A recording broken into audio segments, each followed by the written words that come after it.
Bill Clinton, the 42nd president of the United States, he said, "Well done to you." Why was that? Right, yes. And those transactions are put together in what is called a block of data. This block of data need to be chained to the next block of data with some particular method. This particular method is what makes the blockchain secure or not. So proof of work, proof of stake, proof of content, proof of reputation, proof of priority. I designed one as well, which is called proof of participation, obviously. If there is one, right, Roberto, if there's the biggest mistake you've made in your career, something you would want to advise the viewers, what would that advice be? Is people. I trusted the wrong people too many times. When you start a business, you can fire an employee. You cannot fire a business partner.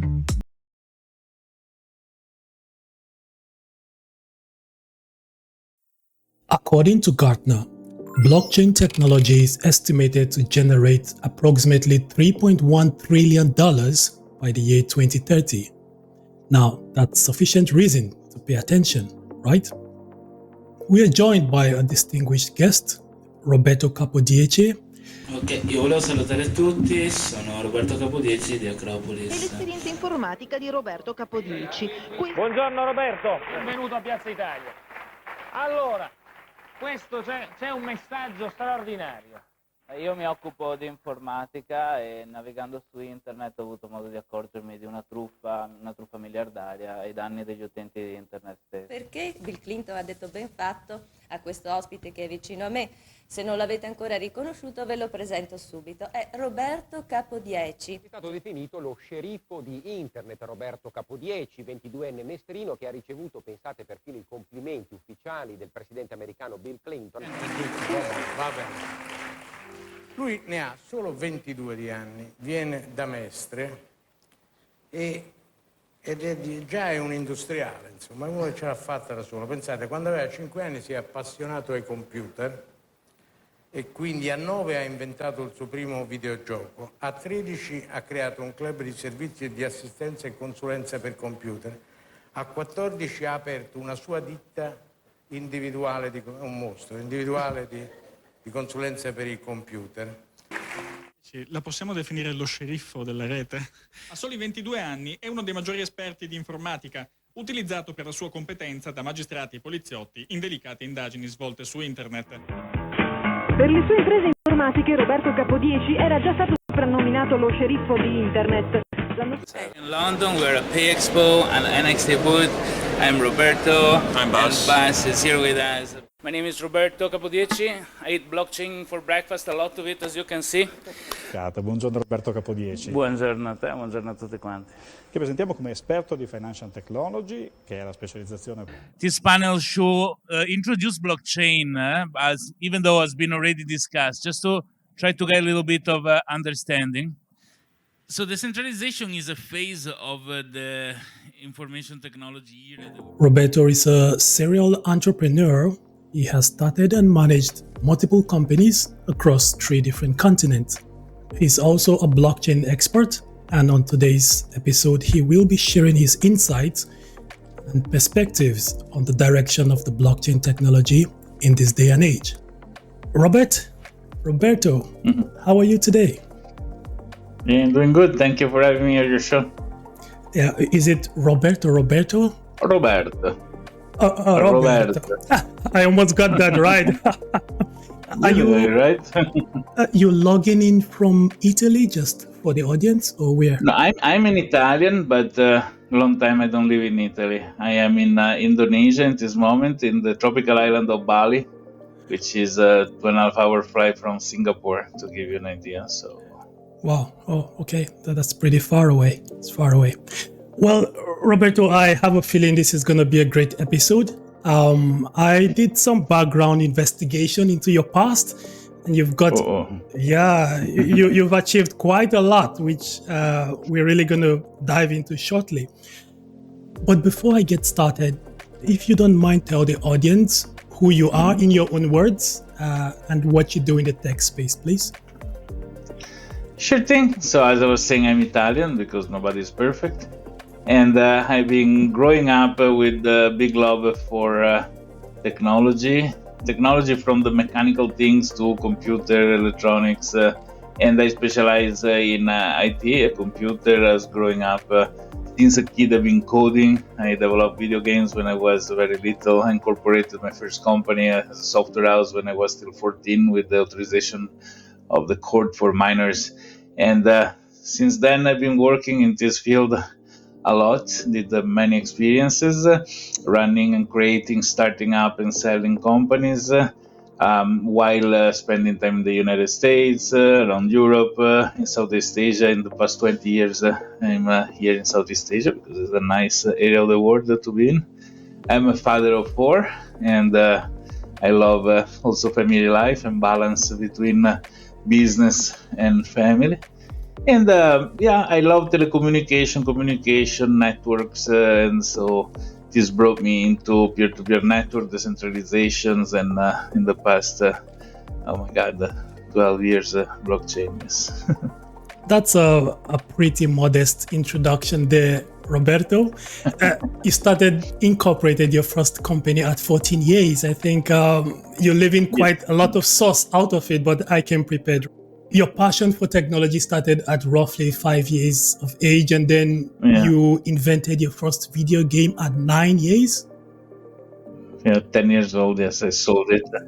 What was that about? Just briefly. Yeah, I in fact, I think if I was born in an era where console and computer were so powerful and video games were so nice, I would have never had the push to learn how to make one better. But when I was a little kid, the games were very basic in terms of structure and functionality, so it was easier to guess or put hands on the code.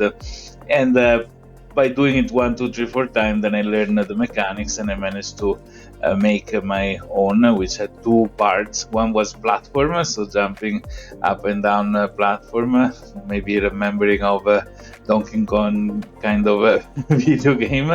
And another one was perspective, so it was sort of a road with a car driving this road, like looking from the back. I think something that could recall Outrun if people saw the video game later in time. Is still a very old video game. That was way before Outrun even came out, but the idea that's the one.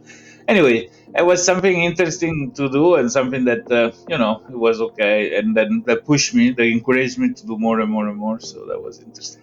That's absolutely fascinating and mind-blowing for today's generation to really comprehend.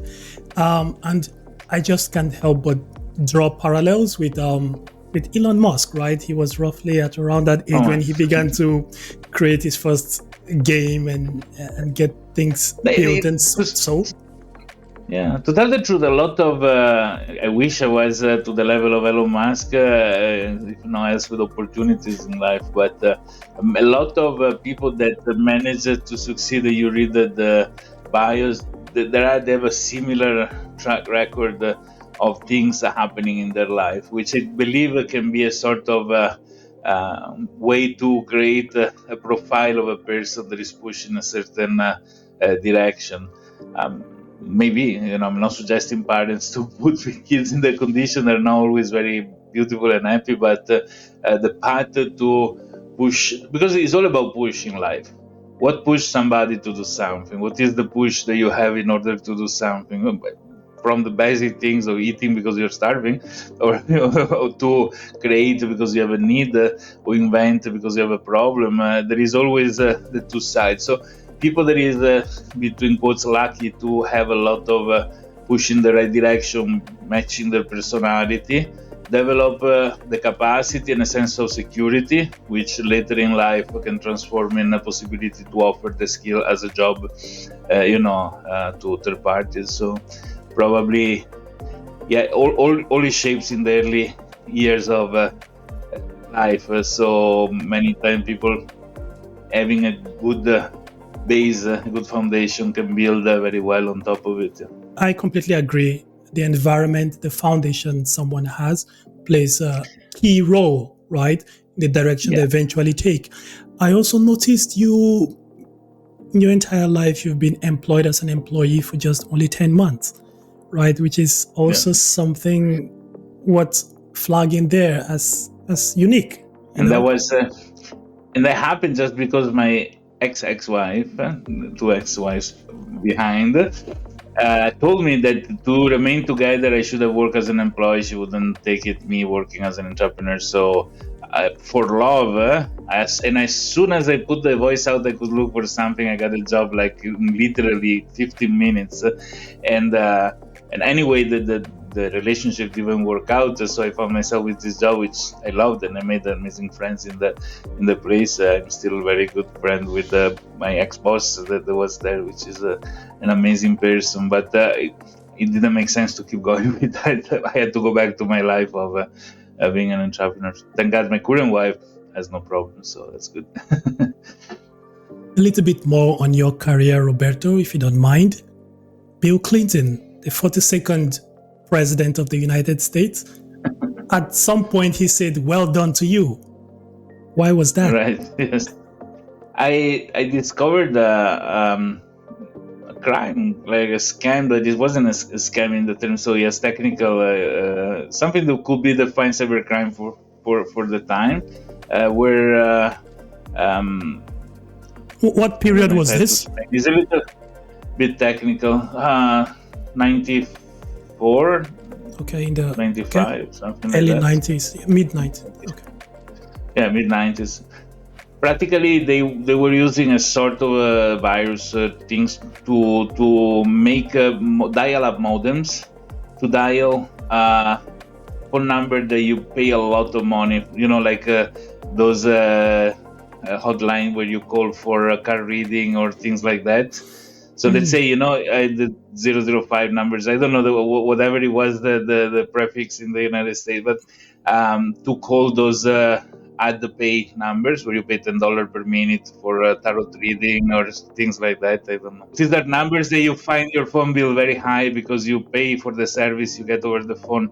And pretty much what they did, they were putting another modem on the other side. So this software was hanging up your connection with your American Online or whatever provider you had, dialed one of these numbers with the volume of the modem to zero so you don't notice it, and keep connected on the internet and traveling the internet with this super high, expensive phone number. So people didn't realize until the end of the month when they were receiving this incredible bill.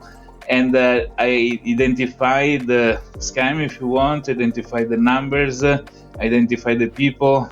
And then I wanted to communicate it to some law enforcement, but there was not yet cybercrime units or things like that. The only one was at the White House, a section of the FBI. And so I communicated to them, and probably this became a discussion internally there, for which I doubt the president himself, but somebody in his behalf sent a thank you note to me, signed with his name though. I saw the name, what was it? The sheriff of the internet. You have been called that at some point. Was it because of this investigative work you did? Between other, I was interested in a lot of potential dangers of the internet. So I was calling the newspaper, or like to tell them pay attention. Still at the time was not. Now is obvious to pay attention. Minors that are online, talk with strangers, don't think because they're closing the room that they're not exposed to danger, right? Now is something that everybody knows. At the time, it was difficult for parents that had no idea about the world of online, what could have been there. They thought that everything was safe. There was a big gap, cultural and knowledge when it comes to online life between parents and kids. So it was more important to raise awareness, and that's what I was doing. So that's probably how the nickname came along. No, that's fascinating, and well done. Hats off to you for those achievements. They are quite significant, I would say. And that was a time where, just to draw some parallels, that was a time when the internet was sort of the way AI is today, not well understood by many. People were trying to make sense of it, and of course it was being exploited in some areas. But somehow you had the mental capacity and inclination not to worry about your daily meals, but to also worry about phone lines getting hacked, which is incredible. And just for the audience, we have a lot of people watching who are looking to build a successful, thriving career in the tech space.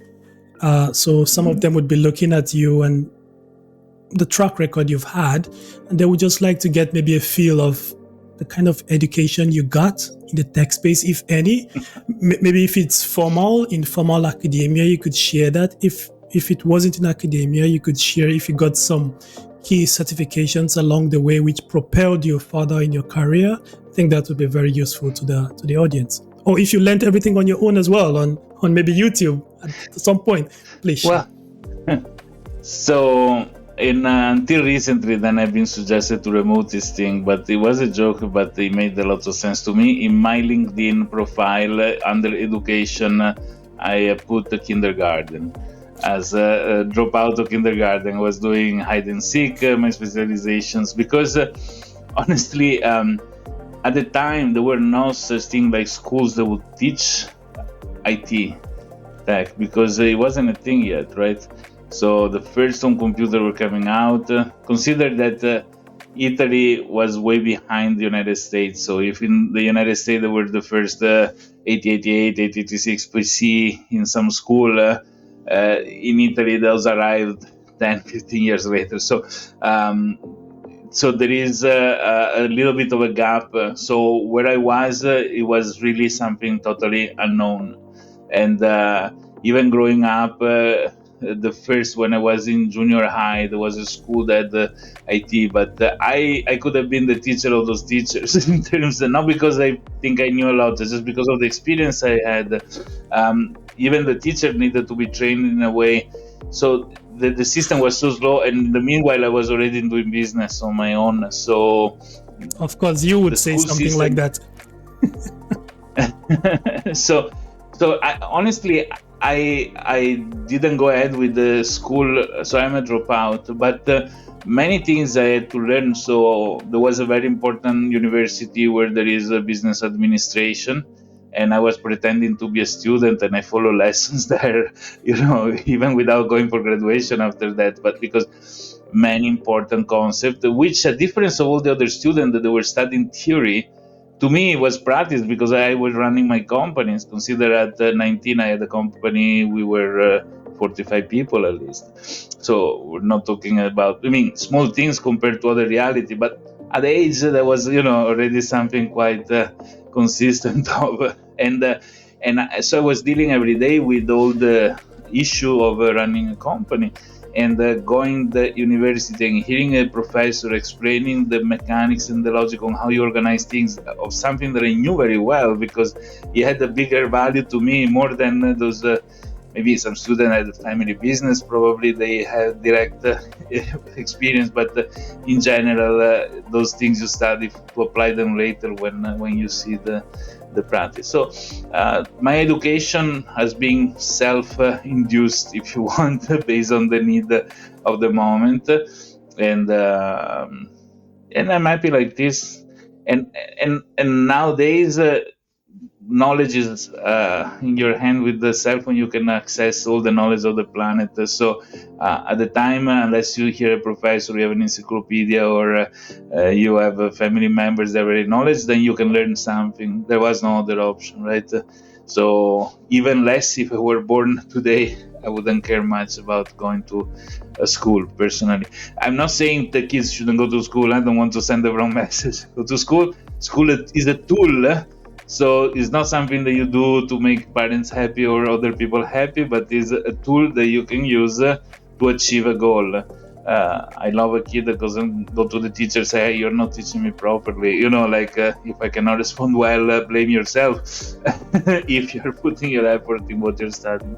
So that should be the way to approach education, in my opinion. Unfortunately, nowadays, a lot of kids go to school to make the parents happy.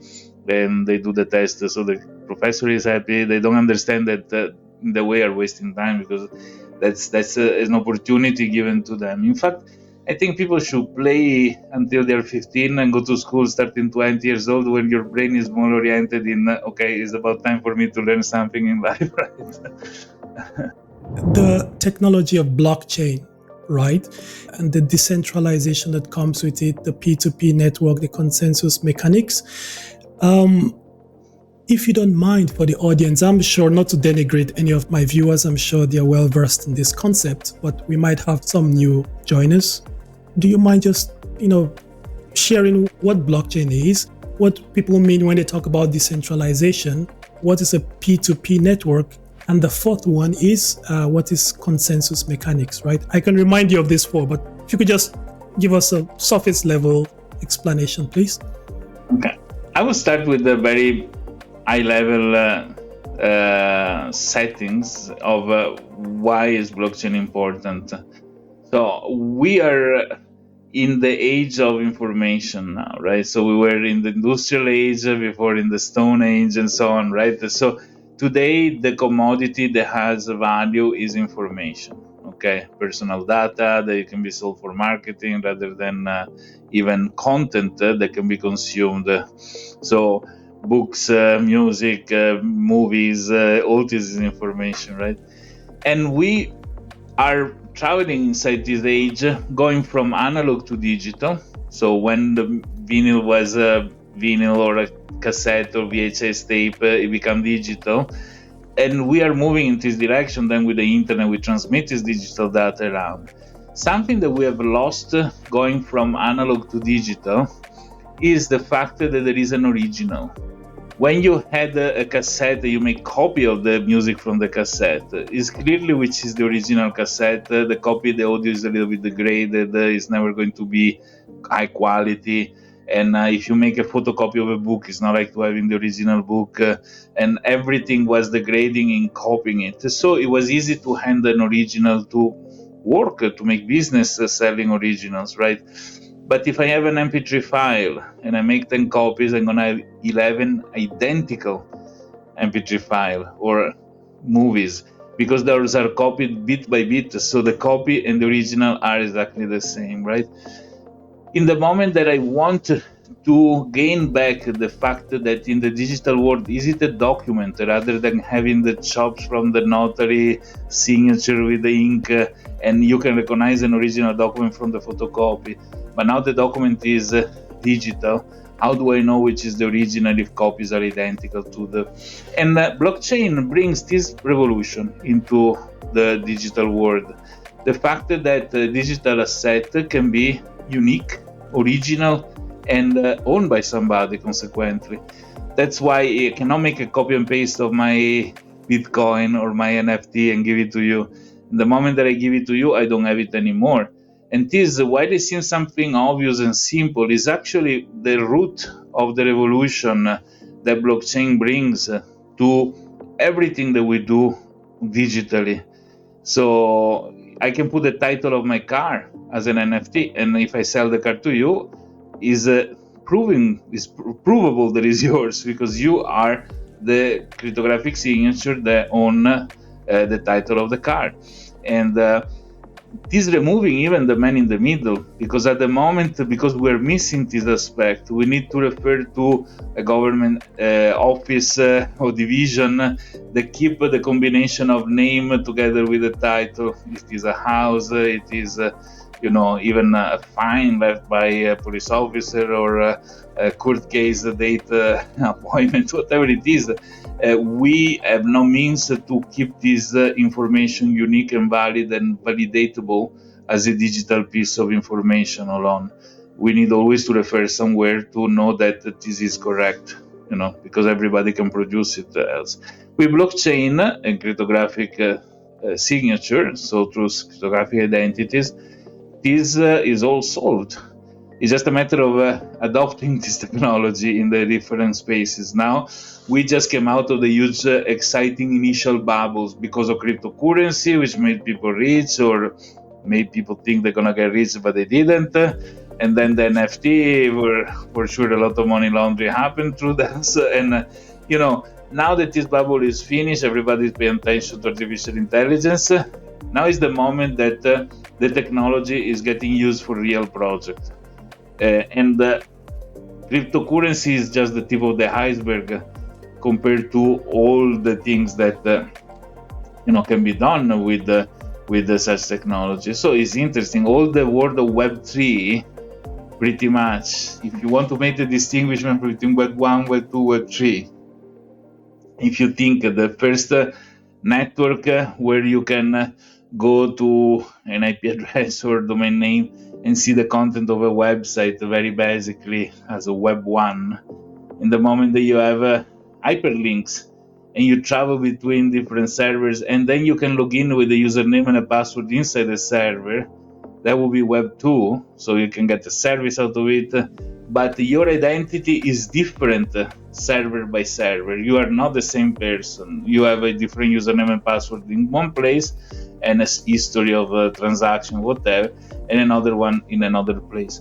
Web 3, that can be achieved thanks to blockchain, is the fact that the identity stays with you. In fact, in Web3 website, you don't log in with a username or a password, but you log in with the cryptographic signature of your Web3 wallet, your crypto wallet. This gives the same ID in all the different websites where you go, and can be attached to your ID something that can be used independently between the different websites. I give you a practical example. A large jewelry company made a pendant related to the board monkey NFTs that people were, purchasing, and this pendant could be purchased only by people that had one of the NFT of the monkey. And given that this jewelry company nothing to do with the monkey and the blockchain, but they can still validate their checkout if you own one of those, because being the same identity of the person in the side of the NFT of the monkey and when checking out at the jewelry store, they can verify that the same identity is the one connected to the NFT of the monkey, so you can buy the jewelry piece. This, to give an example, in fact, in gaming is big, because if in a video game I have an avatar and this avatar is staying in that video game, when I go to another video game I have a completely different avatar. But if the avatar is attached to my Web3 identity and the games are compatible, I can visit 5 different games and I'm gonna be always with the same avatar. So my persona follow me where I go. Is it a website for e-commerce? It is the doctor with my issue, then I go to the dentist, and I translate what it is gaming, what it is NFT with the daily life use of this powerful tool, right, that allow us to go around and be always ourselves. So this is the revolution of blockchain, and blockchain to exist need to be supported by a peer-to-peer network. A peer-to-peer network is a network of computers that talk to each other, where none of the computer in the network is more important than the others.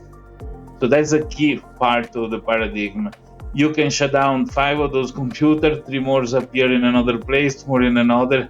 Is an animal that lives its own life and cannot be killed, because if there is participation in the maintaining this peer-to-peer network, is international, is through the internet, and survive everything. So the only system that have 100% uptime are those based on peer-to-peer networks, because the full network, you need to have the full network to go down, which is impossible, right? Or difficult nonetheless. So this is the peer-to-peer network and the blockchain. The consensus mechanics, because we were asking, the consensus is a way for which all these nodes in the peer-to-peer network in front of a decision potentially take the same decision, so they remain all aligned. So, for example, going to cryptocurrency because people know them, right? There are two kind of control that you do in a transaction. I send 1 Bitcoin to you. First control is the signature, is the one of the account that want to send the Bitcoin. So is an authorized transaction. And then the second, and this is on the cryptographic aspect to verify that the quality of the message is there. And then the content of the message.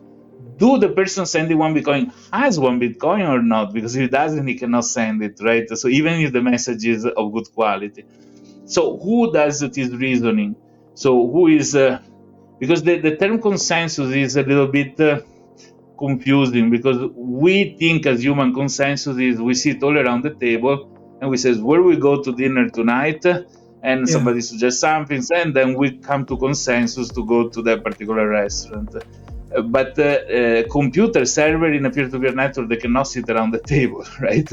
So they have a rule. They say, if it's Monday, we go to Red Lobster. If it's Tuesday, we go to, I don't know, like Italian restaurant, and so on, exactly, whatever it is.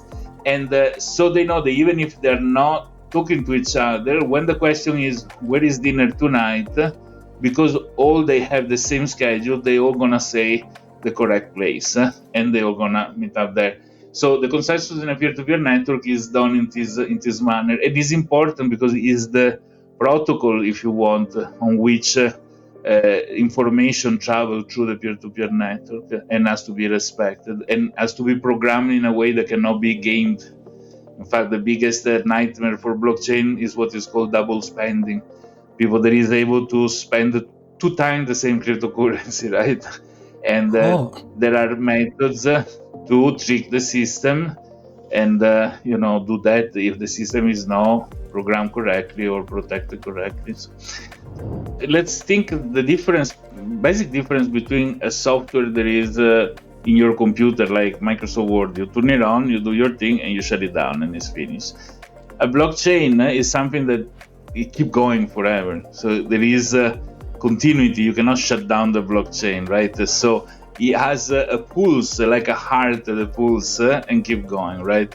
So based on how people interact with it, the instructions sent to the blockchain, which can be of any kind. As a lecturer at university, I explain how to create a blockchain to play chess or play tic-tac-toe. That doesn't have to have cryptocurrencies, right? In the case of cryptocurrency, is what they call a distributed ledger, is a ledger of transaction.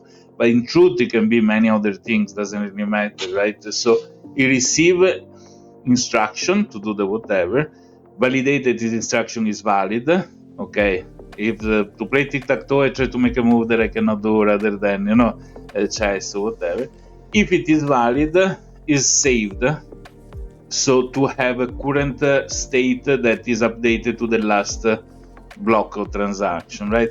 And those transactions are put in a container, if you want. They're put together in what is called a block of data. This block of data need to be chained to the next block of data with some particular method. This particular method is what makes the blockchain secure or not. So a classic known system is proof of work.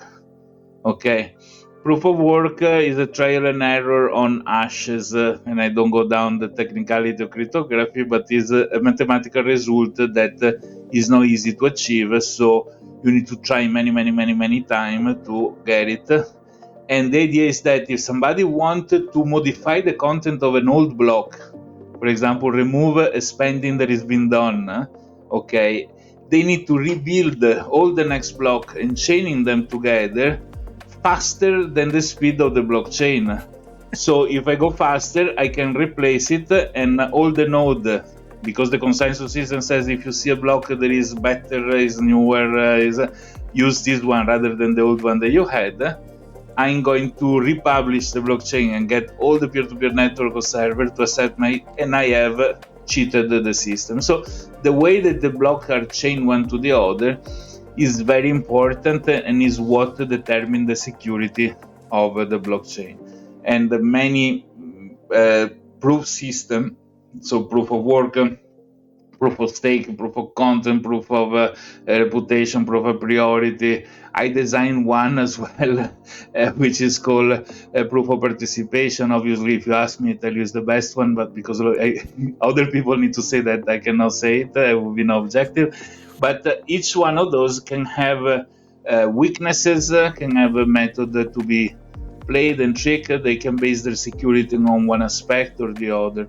And in the evolution of the blockchain to be used on things that are not just cryptocurrencies, it's important that those systems are adequate to what they need to protect. So if it is medical data rather than loyalty points of hotels or whatever else, you need to think and make sure that there is no system where somebody can rebuild the chain in a way that is faster than the blockchain itself. So how feasible is that? How feasible is that, rebuilding the chain faster than the blockchain can the blockchain itself? In proof of work is the weakest system that there is. Proof of work can be played much easier. Harder to beat Bitcoin because it's so important. Everybody participate to the race, because if you discover the mathematical function for the chain that is the best, you get the reward in Bitcoin. So there is a lot of competition to find the best one, and which means that if somebody try to be faster than everybody else together, hardly has to spend a lot of money that it doesn't make sense to do it, right? But if you think, for example, when you have a chain that is not as participated like Bitcoin, then it becomes much easier. In fact, Ethereum Classic, for example, has been double spending attacked many times because the quantity of participants that were building block, which is called hashing power in a blockchain, was very low, and hashing power can be rented online. So people were able to rebuild the last piece of the chain much faster than those people actually participating. So what they do, they buy, for example, $1 million worth of Ethereum Classic coin. They go in an exchange, deposit them, exchange it for Bitcoin that is safer, and extract the Bitcoin, and then rebuild the last part of the Ethereum blockchain with Ethereum Classic, where the deposit that they made in the exchange are deleted. So they find themselves with $1 million originally they had here, plus $1 more million that are the one that took off. So they stole from the exchange $1 million in Bitcoin because the exchange doesn't have the income anymore. So this is why, if you think of a blockchain that is not there to protect its own coin, is there to protect medical record, how can you guarantee the security of this blockchain where nobody has an incentive to do the race in hashing, right? So that's why you cannot use a proof of work blockchain for something that is not its own coin. Then proof of stake has different kind of method, so it's protected differently. So every system have a different approach to protect the blockchain. Proof of work should be used only on Bitcoin if you want to use it correctly. Other blockchain have different methods that are more relative to what they do, but shouldn't based on value, on financial value, because if it's based on financial value, you always have the balance between is it worth it to invest enough to hack the blockchain compared to what I can take out of the blockchain. So you cannot protect something because the crime is more expensive or the outcome of the crime. Because if the outcome is not financial, but it is of other kind of things, there is no value to be given to the cost, which is financial. So if by principle I want to create an issue somewhere and I have the money to do it, you cannot tell me it's not worth the money, because that's my opinion if it's worth the money. But if my crime of money give me money, then it's a mathematical thing. If you spend 10 to steal 5, then you are not a smart criminal, right? That's really eye-opening. I think you have pretty much debunked this myth, because I know I speak for many in the audience who, when we hear blockchain, we just think security. We think of a more secure internet. We think it can be hacked. But I think you've shared a very important information that also comes down to the type, right? The consensus mechanism in play. Yes. It is important that, sorry for interrupting, but it is important that when a company decides to use this technology, the people designing and architecting the system, they are aware of those things, because if they are not, they may use the wrong technology for the wrong, solution. And I believe me, I do consulting personally, and I saw so many architecture that make no sense when you understand how the technology works. So it's important to do things because they make sense. Right? So there is so many different choices between blockchain. Blockchain is not one thing. Blockchain is like to say cars. But cars, you go from the truck to the small car, the off-road, the sport one, you have any sort of choice. So blockchain has 2,000 different kind of, I say 2,000 to say a number, a lot of different kind of deployment, architecture, structure. And based on what people need to do, there is one that is more correct than the other. Just quickly on that same point though, Roberto, give it a think before answering, if you don't mind. From your experience and your expertise in the blockchain industry,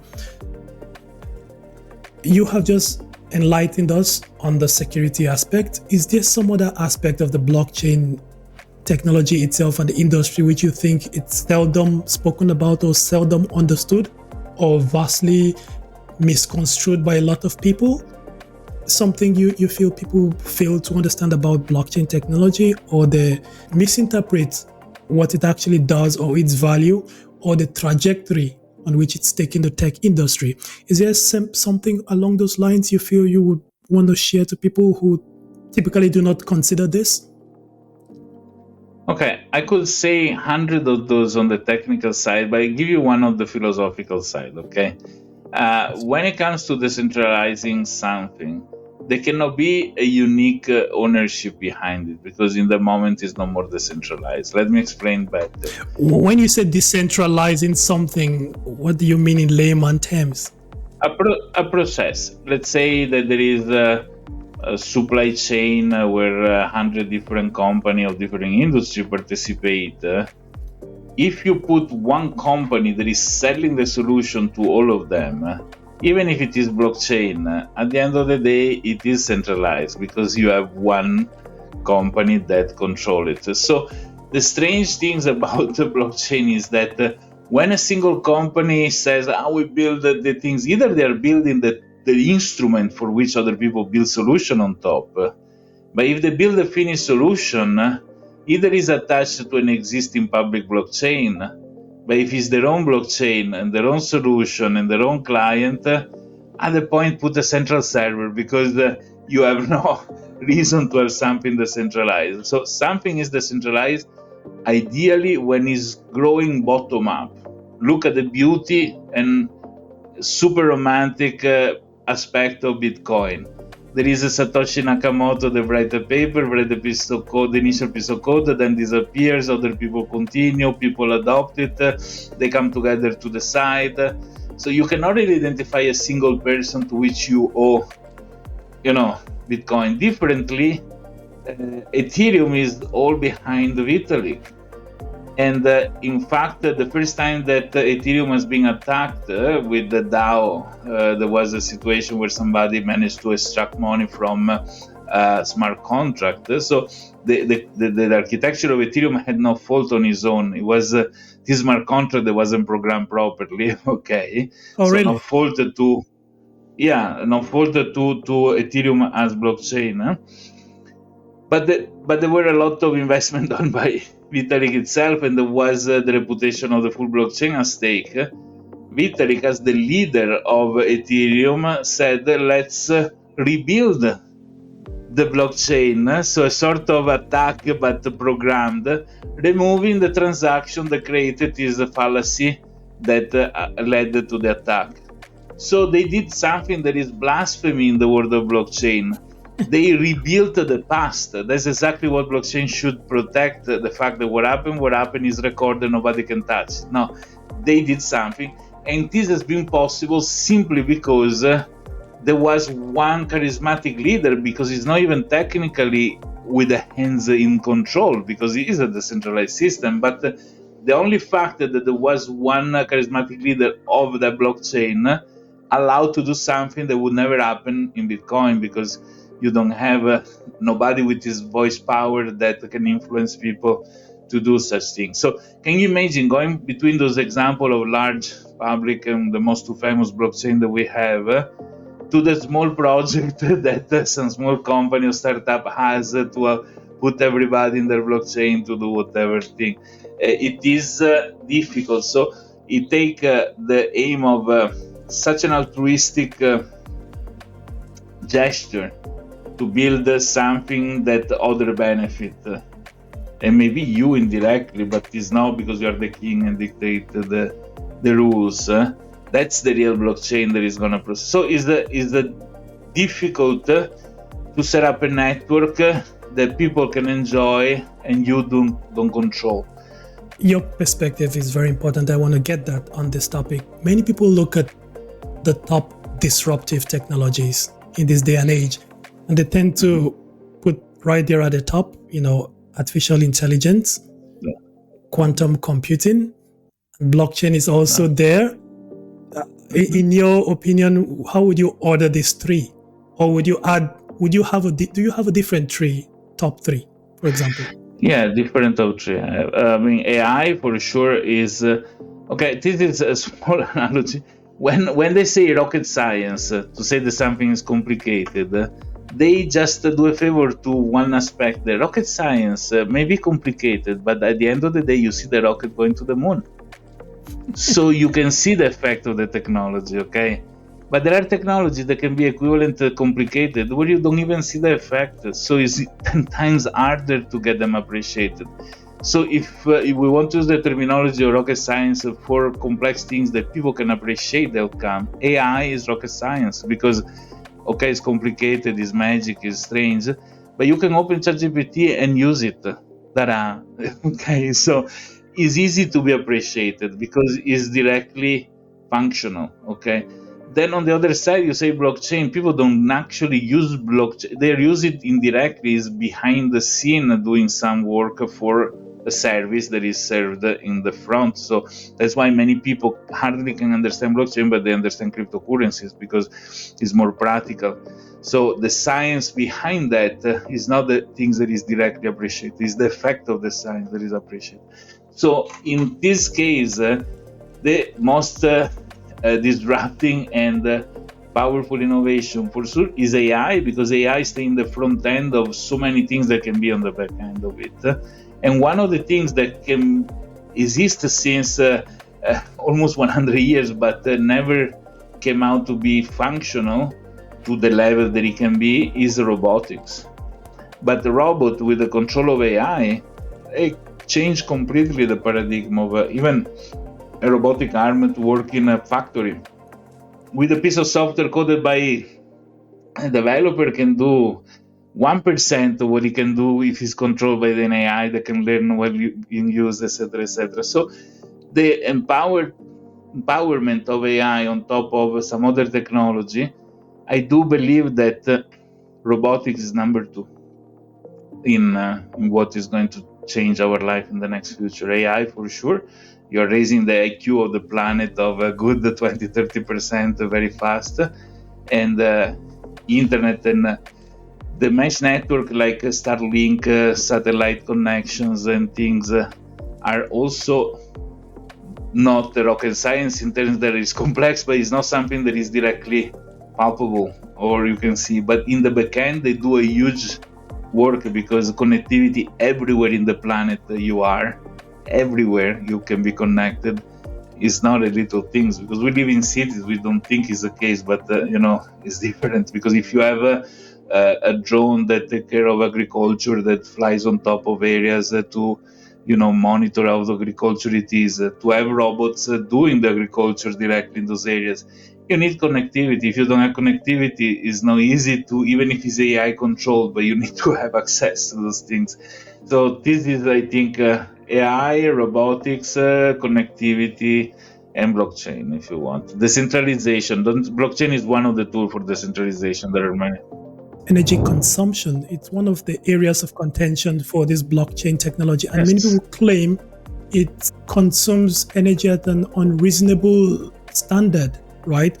For example, the Bitcoin blockchain alone is said to currently use 204 terawatt heads of electricity per year. And that's comparable to the power consumption of Thailand, the country Thailand. So that's a lot. And that's equal to the same energy as 31 US households would use in one day. So the Bitcoin blockchain, that is just an example of the Bitcoin blockchain alone. But you could imagine there are many other blockchains, and you can imagine they're all running every single No. So my concern... Let me absolutely clarify this thing. Is super important because you're right. Is one large concern. And it's true. Bitcoin blockchain is horrible when it comes to electricity consumption. I am one of the people that think that they should change engine, if you want, mechanics underneath. So the system that you use to chain the two blocks one to the other, is what burn all the electricity in Bitcoin. Okay, and there are systems that burn zero. Close to, they're even more safe than Bitcoin proof of work. I work in a protocol that use very little electricity. Proof of stake is the one that Ethereum adopted in 2013, and so he existed already there. We are in 2024, 11 years later.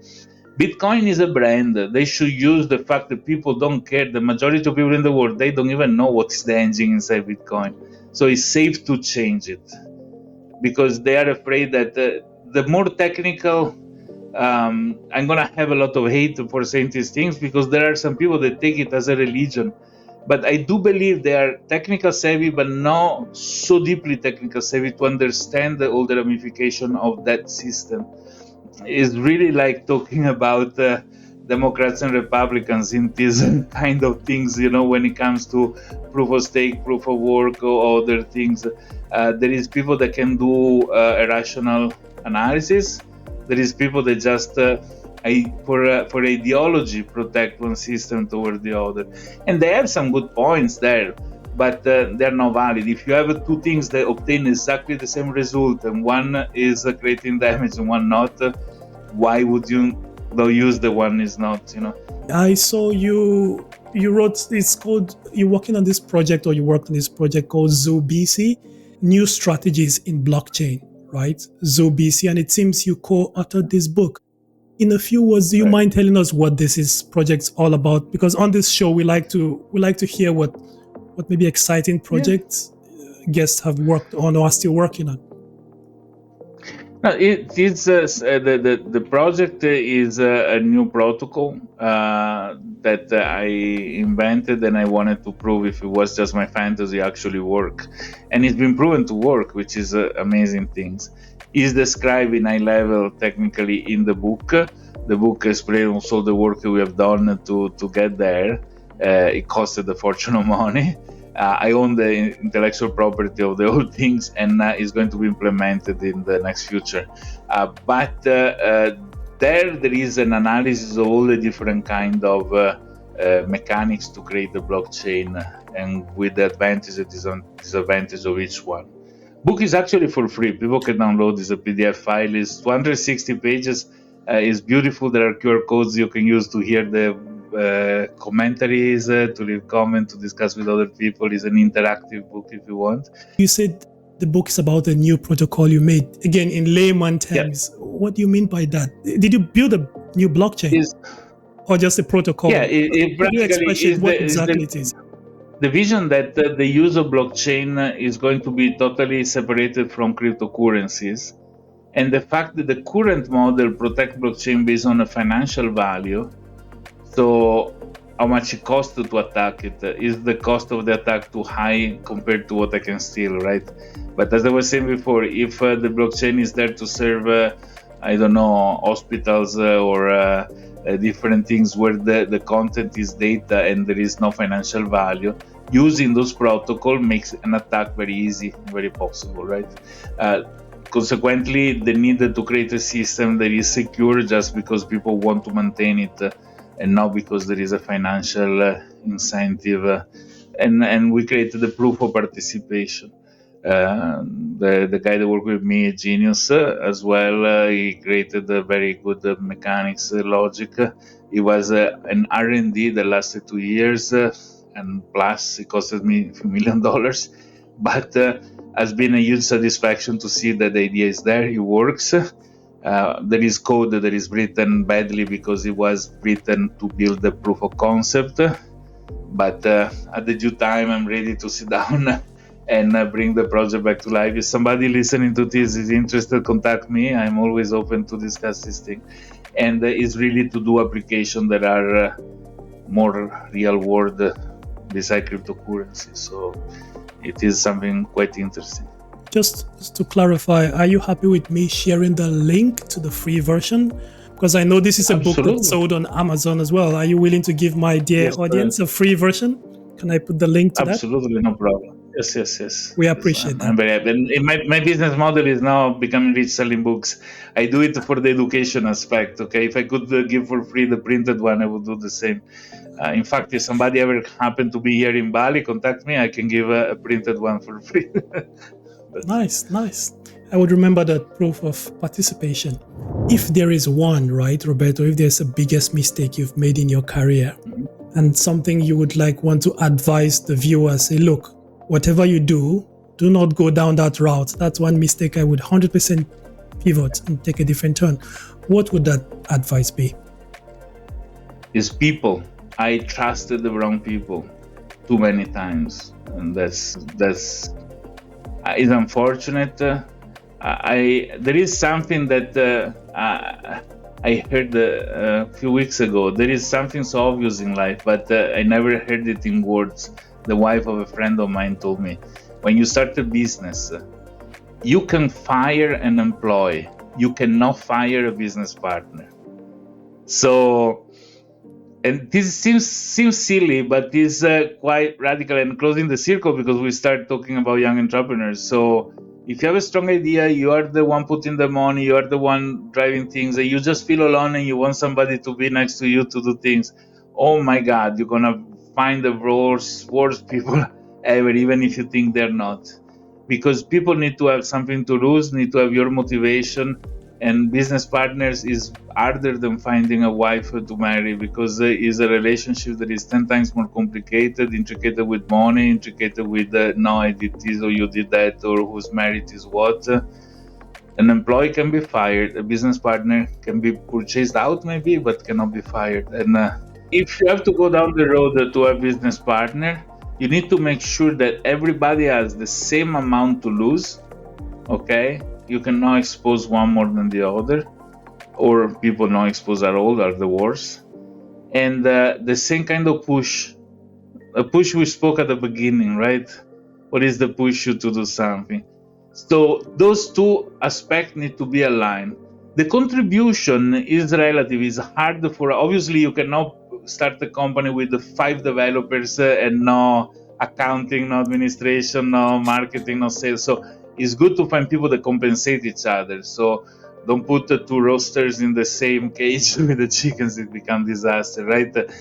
So have people differentiated, but and so trust that their contribution is for the common good, because when everybody has the same to lose, each person wants to make sure the company succeed, at least for themselves, for their own return, So it is important that all are exposed in the same way personally, meaning if somebody is a billionaire and has $5,000 to lose inside the things, probably is not the same $5,000 of the person that that's all he had in his life. So when I say the same, I don't mean the same amount, but the same exposure. Okay. So it is important that that's why usually billionaires make business with other billionaires, and less fortunate people make business with less fortunate people in a certain way. If this is unbalanced, very difficult. Better to be by yourself, sacrifice a little more, and pay services for people to do the job that they need to do. And if the idea is good, it's going to pay off at the end. At least you own 100% of it. Have consultant. Doesn't mean not to listen to friends or to have people you pay for consultancy. Do that, but don't marry them. Valuable piece of advice there. And thanks for sharing. Just quickly looking at the future of the tech industry, particularly zoning in on the blockchain industry.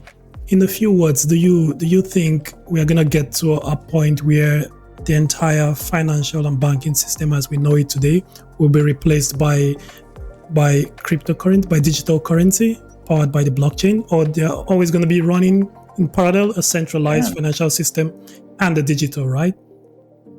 I hope so. I hope none of the two take over the full thing. It's like if all the furniture in the world was made by IKEA, oh my God, a disaster. If IKEA help out those that need the fast furniture for an apartment, and still you have the artisan building you the magnificent piece of furniture for a nice house you live in, you have the two things balanced. I think in the world of finance, it's interesting that all the fintech world push large financial institutions in modernizing themselves a little bit, because when things works, people relax on top of what they have. So why they need to become better? Then the small startup with access to the API of the central bank start coming out with something good. The big institutions start panicking. That's why they go and purchase those startups. But on the other hand, they work in different terms. It's like a mosquito and an elephant, so they cannot aim to the same things, right? And they need each other. I do believe that DeFi need the central bank. The central bank is going to start needing also this alternative finance. But if it's not a wake-up call for the large institution to pay attention that they cannot just sit there for 100 years, do the same thing in the same game. It's time to refresh a little bit and regulator with them as well. Makes perfect sense. Final question. Work-life balance, how do you manage it? Well, when you're an entrepreneur, because that question came out from when we were talking about entrepreneurship, right? Is a roller coaster. Entrepreneurship is a roller coaster, nonetheless. There can be months you have a fortune of money with you, and other months you are, going toward the bottom of the. And this goes with the rest. There can be a period of time that you have zero chance to stay with the rest because you're super focused, so there are a lot of worries. And there are times that are more relaxed and allow you. So while an employee has his measured amount of holiday per year, you need to ask beforehand to HR to take off like this. When you're an entrepreneur and you are in a good moment, you can even take a flight, go to have lunch in London and come back home later just for the desire of doing it. Or you can, say, okay, this week still with the secretary ready to help you out. Now with artificial intelligence, probably there's not going to be even a problem anymore. So you're always reachable, always can intervene. I don't know an entrepreneur that when he's in holiday doesn't turn on the computer or the cell phone to check in. Because it is impossible. It's more suffering not doing it than doing it. But on the other hand, you are doing this from a spa in the mountain, in the nice resort hotel, which is better than doing it from, the office. So, you have this possibility. With the family, is the same. My family is sacred to me. When my wife, my daughter, my son want to have a minute with me, they know if I am in a call, they try to wait a little bit, but doesn't matter what I'm doing, they're always welcome to interrupt me. And this is important. If I cannot be interrupted, I try to be unreachable. But it doesn't happen as often as it used to happen in the past. So it's a different kind of balance, right? It's not a daily routine balance. It's more something that happens sometime rather than all the time. But Roberto, where can the viewers find you online, anyone who might be looking? there are two simple ways. In LinkedIn, which is the place for business, is the classic linkedin.com/in RC10 RC Roberto Capodieci 10. Okay. Or short link for my website, which is an eternal construction, so don't expect anything special, is RCX. X is the 10 number in the numerals, right? So RCX.it. IT because like information technology, or like IT because Italy, because I'm Italian. One of the two. You have to remember it in a way. So RCX.it or RC10 in LinkedIn. The link will also be in the description. Yeah. Yes. On that note, we pull the cuttings on this episode. Thank you very much for watching. Don't forget to like, share, subscribe, and all that good stuff. Until the next episode, cheers.